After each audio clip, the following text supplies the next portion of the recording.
Good evening, ladies and gentlemen. This is Martin Guevara welcoming you to another special episode of election predictions.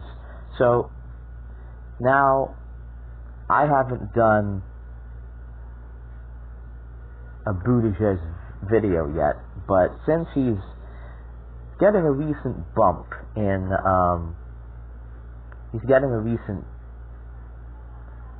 the polls because of his moderate image and also being a veteran of the Afghanistan war.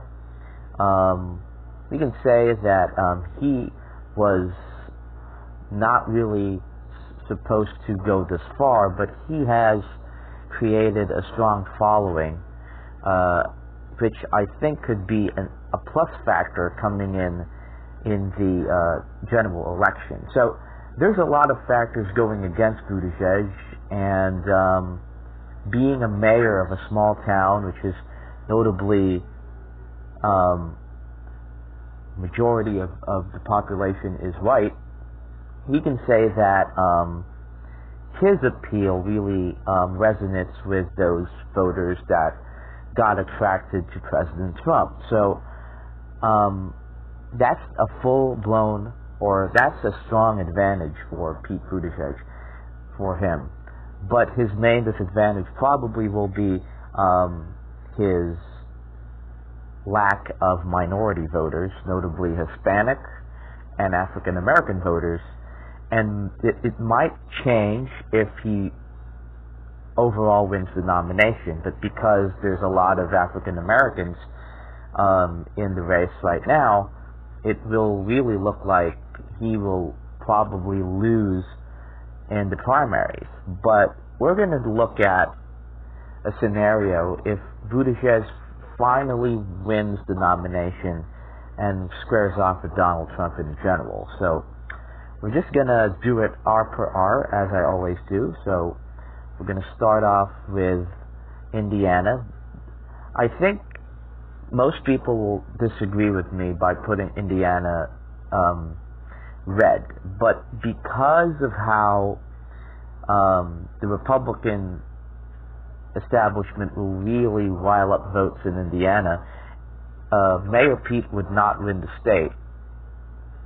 He may win the county that surrounds his hometown of South Bend, but it won't be enough. He will probably get 45 to 46% of the votes, but not really take it like regardless of what others would say.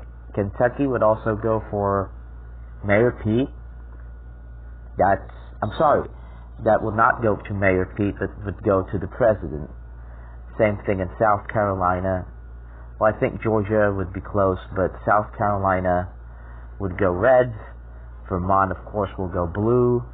And we're leaving off Virginia, Georgia, and Florida up for grabs. So I don't need to explain each state because I think it's very understandable that these three states that I've colored red are actually baked in. So if you want to put Indiana in the competitive spot, it could be, but you'll still reach a final analysis that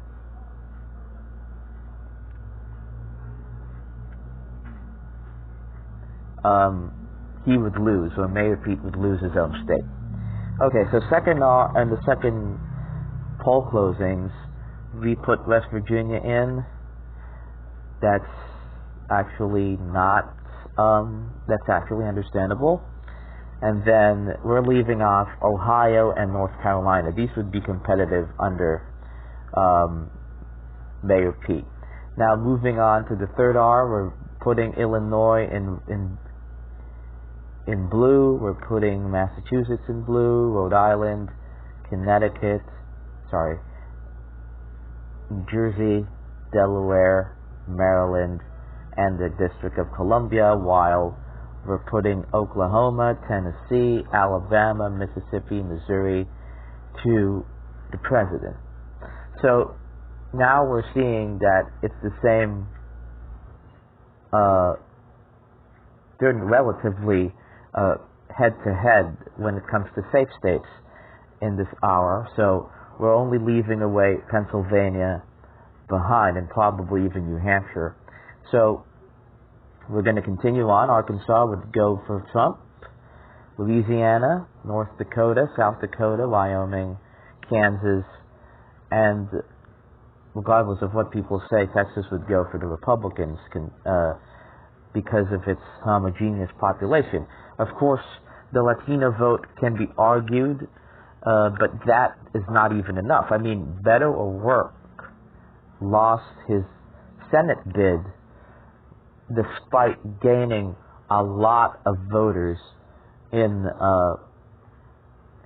or a broad coalition of voters in 2018, so that wouldn't work. So I don't think he can win a Texas.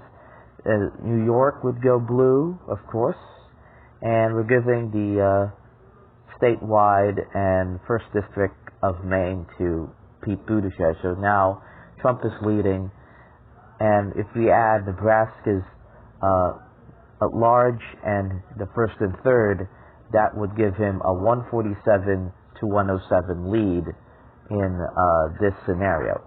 So I'm already about to give Pete Buttigieg New Mexico, and I'm about to give him Minnesota, and I'm just going to give him New Hampshire. I think he won't have any problem with the New Hampshire voter.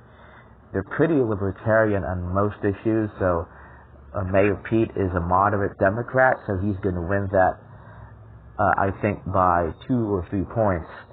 And I think New Hampshire will go probably leaning Democratic at this particular race because of what President Trump has said. So let's move on. I think Utah would go red. Arizona, we'll leave it at that. I'm leaving Arizona, Colorado, Wisconsin, and Michigan up for grabs. And same thing with the second district. So I'm not leaving Montana. I think Montana would go red, but I'm leaving Iowa as a toss-up as of this time, because I think if Buttigieg wins Iowa in his primary, he will have an easy time building a coalition here. If he gets, or he makes if he plays his cards right in Iowa, he's going to win it. Okay, so let's move on with the West Coast. Idaho is red, Hawaii is blue, California is blue, Oregon is blue, Washington is blue. So now he leads at 204 to 160. So I'm leaving Nevada because I think Trump will play Nevada as of this time because, excuse me, of gun control legislation. I think he will make a play for Nevada, especially when he came close in winning the Silver State. So I'm leaving that thing as well, that state. Arizona as well. Arizona's slightly becoming more and more toss-up, and especially with the recent wins by Democratic candidates in the Senate here, he can win the state as well. Colorado is also very tight. I think the issues surrounding the budget and the tax reform is favoring Donald Trump here, but again, this state is already becoming more urbanized, so it's harder and harder for Republicans to win. So let's continue. Alaska's red. Okay, so let's continue now to those states that I think would go to Trump. Georgia would lean to Trump. Georgia, North Carolina, and I think Ohio would go for Trump. I think Ohio's becoming more and more Republican, that it would be harder for Democrats to win certain regions there, especially with how Donald Trump has made a strong following out of white working class voters. Same thing in North Carolina and Georgia, which is still very much it's going to get tighter, guys, probably 48 to 49%, but that won't really cut the deal because North Carolina and Georgia have populous rural areas which still predominantly vote Republican, and although if Democrats continue to win the urban areas of both states, it wouldn't be enough. Okay, so I'm giving Virginia and Colorado to Buttigieg, and I'm giving the state of Wisconsin to Buttigieg, and also Michigan.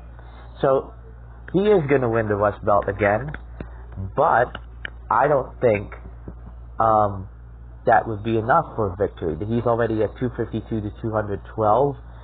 I think the white working class voters are a bit more broad in Wisconsin and Michigan that he can carry it again.